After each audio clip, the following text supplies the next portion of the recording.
La tête dans les nuances vous propose sa série Tête à tête. Mon nom est Robert Aubin. À chaque rencontre, je tente de découvrir un peu plus la personnalité, l'expertise et le terrain de jeu des invités que j'accueille. Aujourd'hui, je vous propose d'entrer dans l'univers de Mme Alejandra Bassagnès, artiste en art visuel. Bienvenue à cette rencontre. À vous toutes et tous qui suivez cette série Tête à tête, j'ai encore une belle rencontre à vous proposer aujourd'hui. Restez avec nous pour les 30 prochaines minutes. On plonge directement dans l'univers de Mme Alejandra Bassagnès. Bonjour. Bonjour. Merci d'avoir accepté notre invitation. Non, merci de l'invitation. Bien, le plaisir est partagé. Alors, on va passer un petit 30 minutes ensemble. Question d'apprendre à mieux vous connaître. On vous a vu dans la table ronde qui parlait immigration. J'ai quand même une ou deux petites questions encore que je n'ai pas eu le temps de poser, mais en 2002, lorsque vous faites le choix de quitter l'Argentine, vous avez déjà en tête une image de la terre d'accueil où vous en venez? Et si cette image-là existe, est-ce qu'elle était idéalisée? Est-ce que vous avez trouvé ce que vous cherchiez en arrivant? Mais en réalité, moi, je ne connaissais pas vraiment le Québec. C'était vraiment une terre inconnue pour nous. Donc, on ne connaissait personne non plus. Donc, il y avait des contacts par courriel, mais c'était vraiment toute découverte. Mais bon, on connaissait le Canada, mais jamais j'imaginais. C'est comme que c'était toute une découverte. Et c'était quoi le déclic pour choisir le Québec à ce moment-là? Mais en réalité, parce qu'on avait envisagé de déménager, d'émigrer, mais on avait trouvé la possibilité de la Nouvelle-Zélande et on avait vu l'Australie. Il y avait des portes de possibilités pour les immigrants. Donc, mais étant donné que, bon, il y avait un ami qui nous avait proposé les 3 lieux et on aime les Français. On aime la langue, donc on aimait la culture. Et Guillermo, il venait d'une famille qui ont immigré en Argentine. Il venait de la France. Donc, on a dit, bon, pourquoi pas, on aimait plus le français que l'anglais. En tout cas, c'est la langue, je pense, qui nous attirait plus. Et il n'y avait pas de porte ouverte sur la France, donc on a été gagnant au Québec de vous avoir? Oui, on a essayé en France en 1991, mais c'était trop compliqué. C'était vraiment trop compliqué, même si on avait de la famille. Mon mari il avait de la famille en Corse, en Esclagne, donc mais c'était trop compliqué. Et on comprend de plus en plus qu'un immigrant ne quitte pas sa terre natale s'il ne se trouve pas en situation problématique ou s'il n'a pas des projets à réaliser ailleurs. Là, mais où qu'on soit, notre terre natale, on y est attaché. Vous avez trouvé ce que vous cherchiez quand vous êtes arrivé ici? Je pense que oui, mais je pense qu'on n'a pas trouvé ce qu'on cherchait au début. Parce que c'était vraiment, je veux vous avouer que les premières années, c'était vraiment difficile. C'était vraiment comme plusieurs années, Guillermo est tombé sans travail pour Noël, par exemple.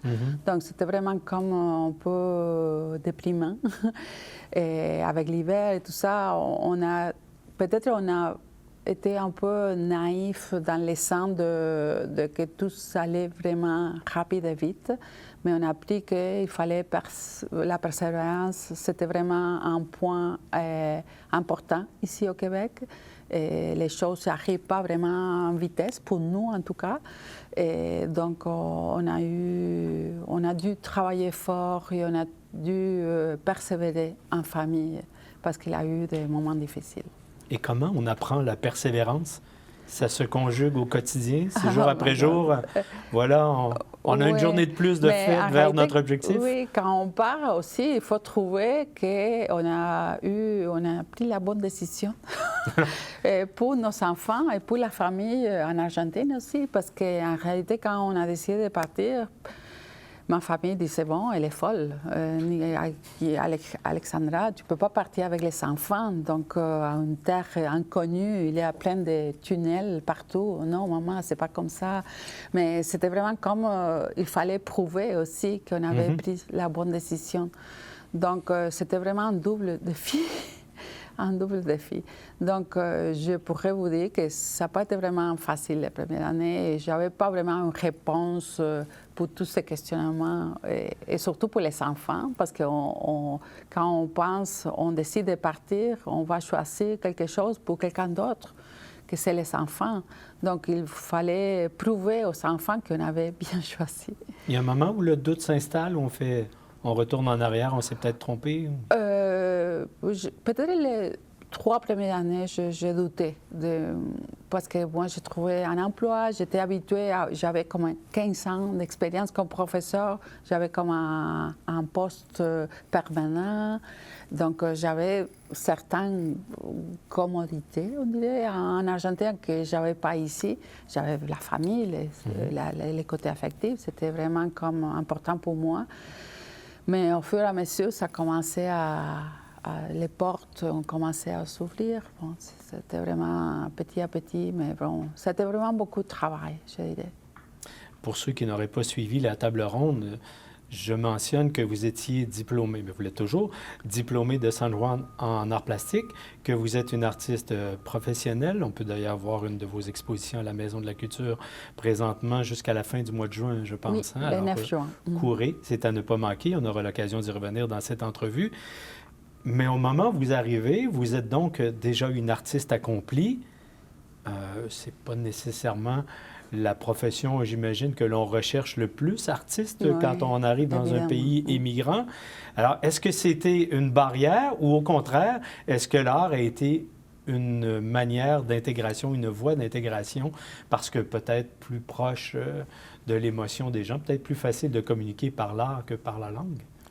Mais oui, pour moi, c'était vraiment un outil pour m'intégrer, soit dans l'atelier où je travaille, l'atelier presse-papier, où nous sommes presque 40 membres. Donc, il y a comme une espèce d'échange permanent. Il y a des projets collectifs où je participais toujours, et des voyages avec des expositions. J'ai apporté 2 expositions en Argentine, des projets collectifs de l'atelier presse-papier. Donc, plusieurs activités culturelles qui m'ont fait sentir utile de certaines façons, mais au niveau économique, c'était vraiment pas vraiment facile non plus parce que un projet collectif, ça ne veut pas dire que je vais vendre des œuvres.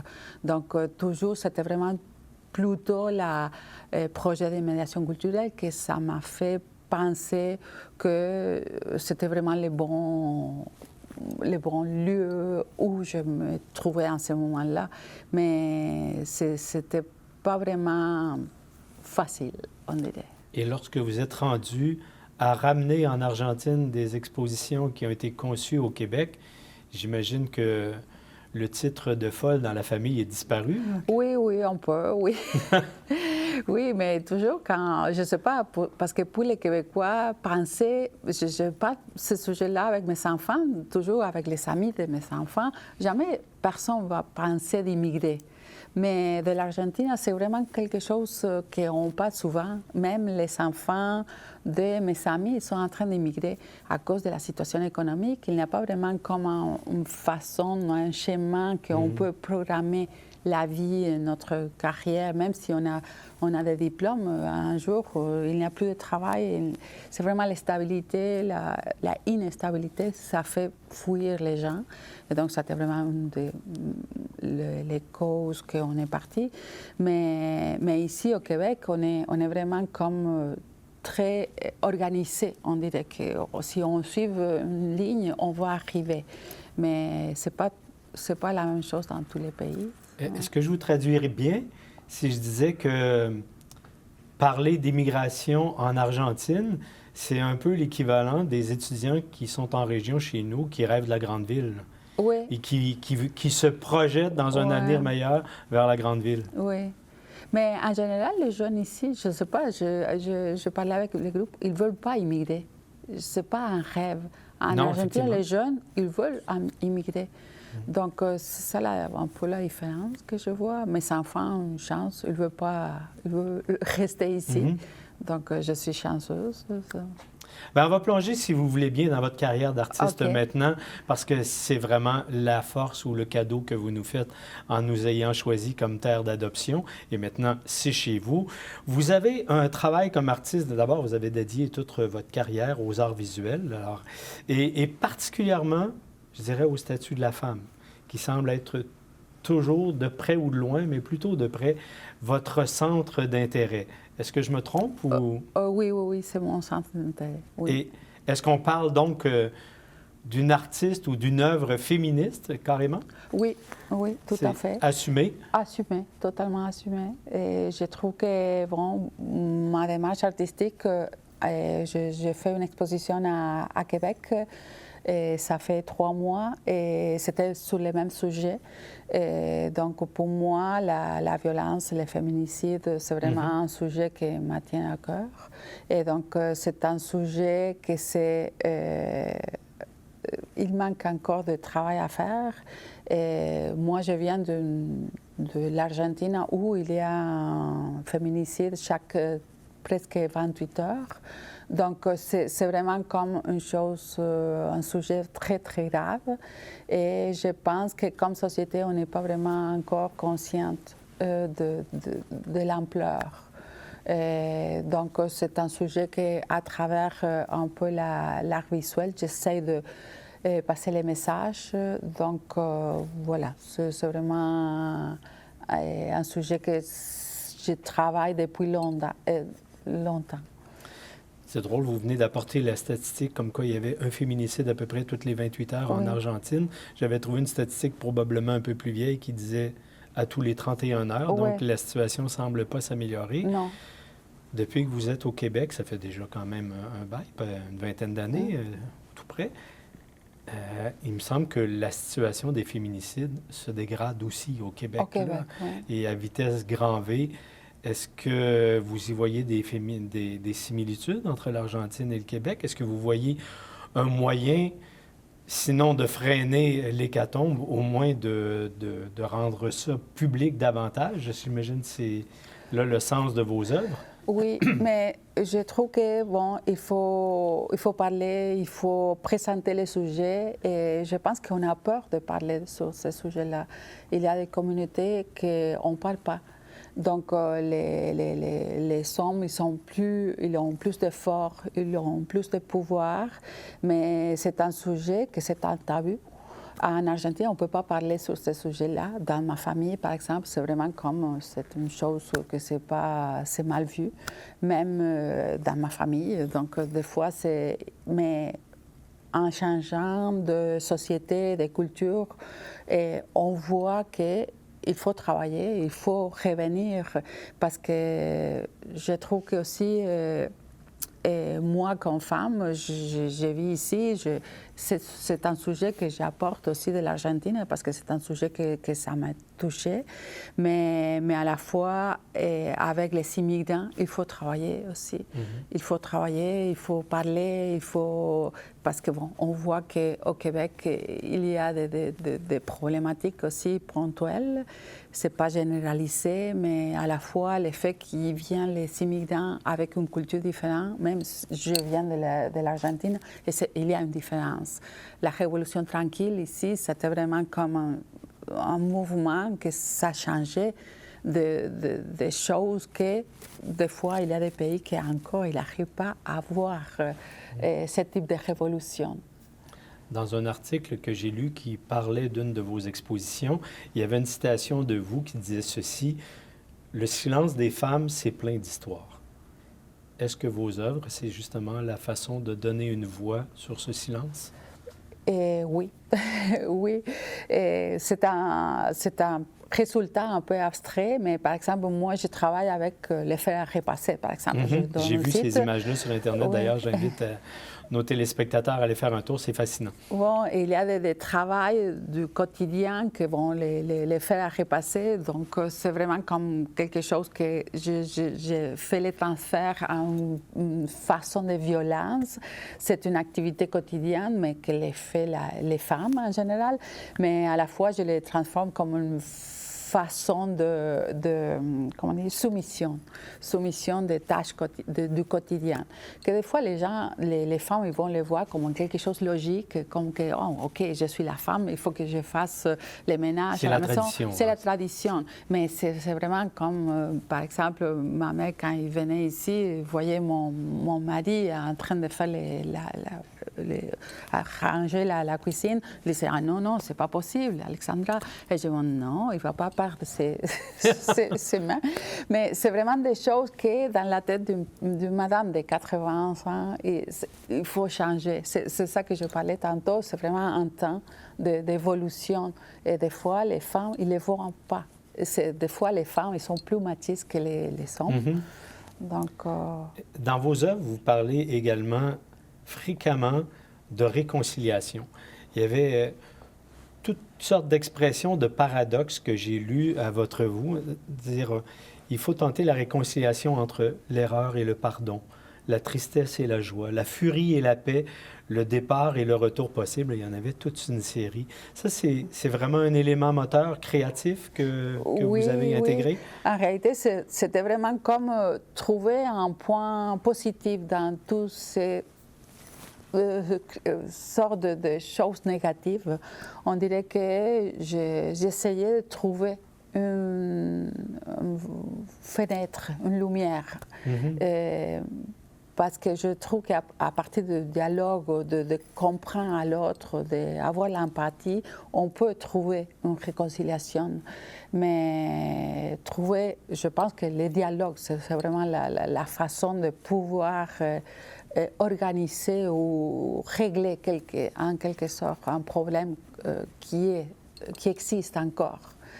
Parce que je pense que des fois, en parlant avec ma fille, ça fait quelques années, maintenant elle pense différemment. Elle dit, maman, c'est réglé les problèmes de femmes et tout ça. Non, c'est pas réglé encore.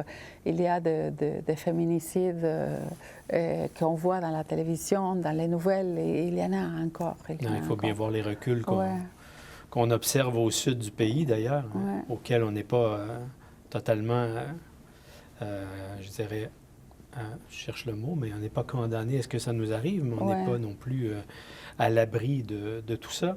Mais ce dialogue que vous introduisez par votre art, est-ce qu'il permet vraiment la réconciliation ou il permet simplement de supporter le difficile? Est-ce que vous avez des marques qui vous font dire, oui, on arrive vraiment par l'art à de véritables réconciliations, si petites soient-elles?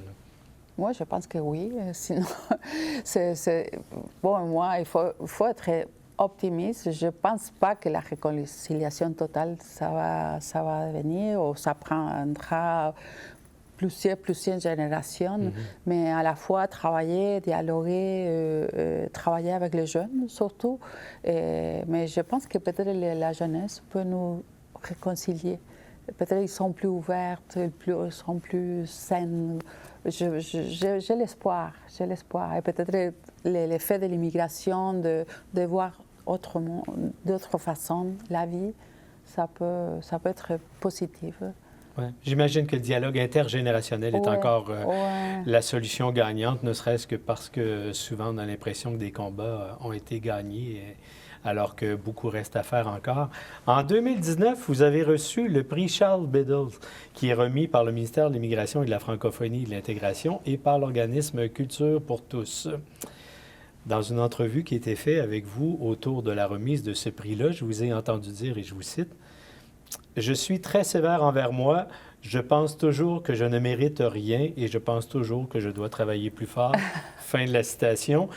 J'imagine que votre sourire fait en sorte que vous vous reconnaissez dans cette situation-là. 5 ans plus tard, est-ce que ce syndrome de l'imposteur est disparu? Oui, je pense qu'en partie, j'ai encore la difficulté à assumer les petits, tout ça. C'est comme que moi, comme que c'est mon obligation de travailler fort. Bon, peut-être c'est vraiment une question. Mais on peut personnelle. travailler fort et avoir quand même la capacité de recevoir une marque de reconnaissance. Oui, je comprends. Mais en réalité, je fais un mea culpa. Il faut que je me valorise moi-même Parce que toujours, je pense qu'il manque quelque chose. Il faut assumer l'imperfection, on dirait. Toujours, je suis perfectionniste. Donc, parce que dans la tradition judéo-chrétienne qui a laissé beaucoup de traces dans la société québécoise, il y avait un adage qui disait « Il y a plus de plaisir à donner qu'à recevoir ».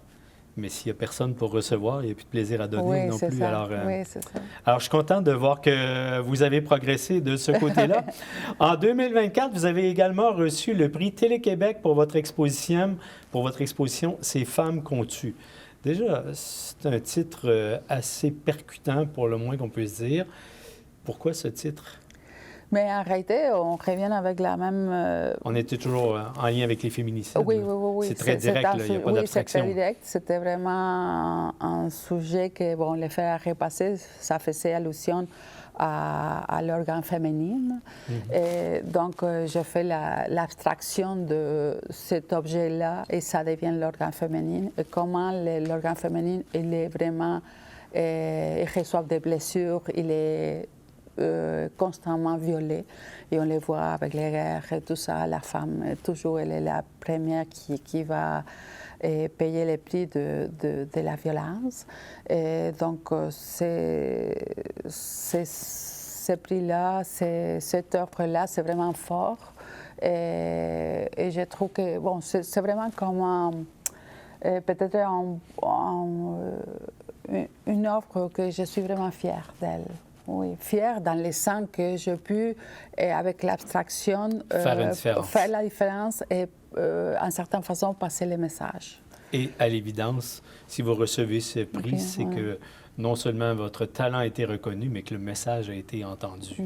Alors, espérons que la progression vers un mieux-être continue d'être. Dans les autres occupations que vous avez, parce que vous en avez de multiples, vous acceptez d'agir à titre de médiatrice culturelle.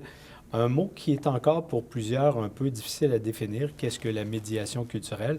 Alors peut-être en quelques mots, nous dire ce qu'est la médiation culturelle pour vous et ce que vous faites et dans quel milieu.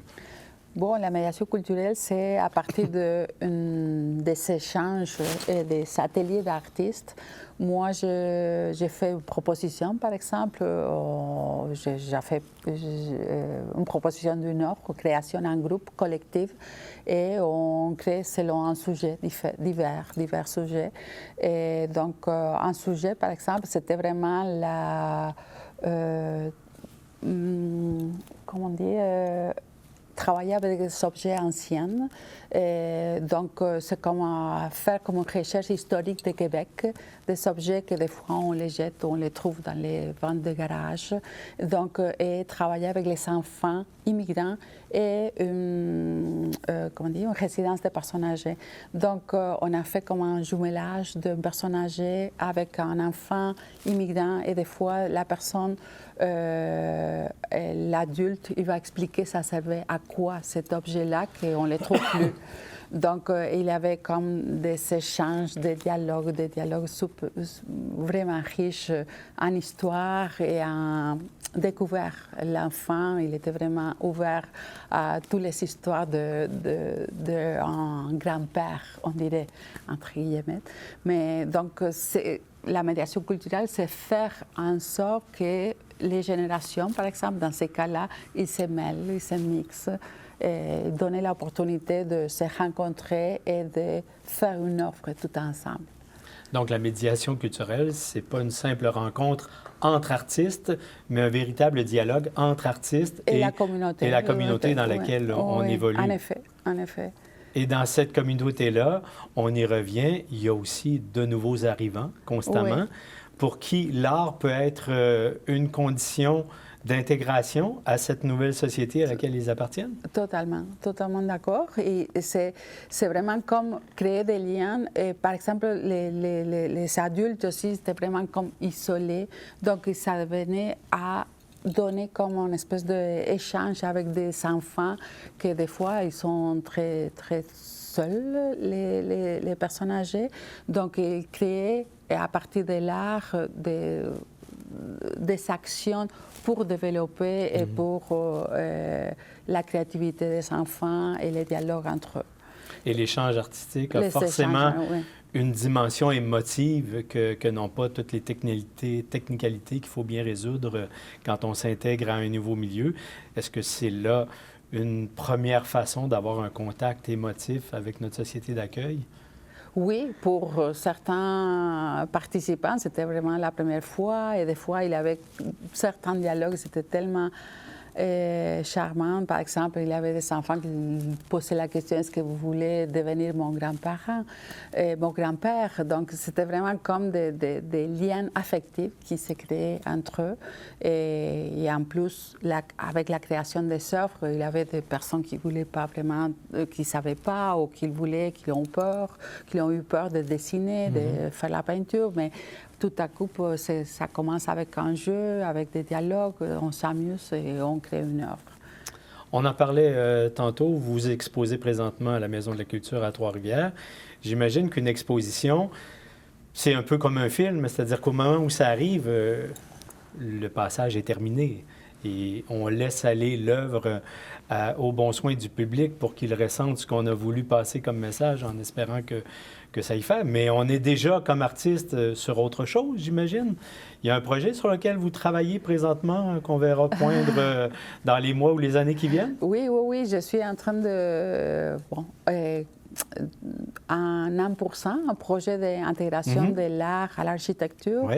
Et donc, il faut que je fasse l'installation à Alexis de Caxton, à la bibliothèque. J'étais choisie pour un achat d'une œuvre. Et à Champlain. C'est une installation extérieure ou intérieure? À l'intérieur, à la bibliothèque. Donc, il y a un autre projet qui s'en vient, et une exposition individuelle à l'atelier Presse-Papier en 2026.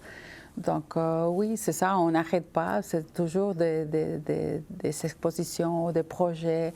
Donc, c'est ça un peu ma vie. Et vous arrivez à vivre de votre art maintenant? Oui. Ah, c'est la à grâce ce moment-là, oui.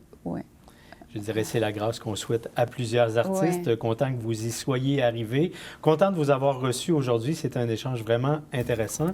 Et puis, on aura l'occasion de vous suivre soit à la Maison de la Culture, soit à Saint-Élie-de-Caxton, soit en 2026. Alessandra Bassanès, merci infiniment d'être passée à notre micro.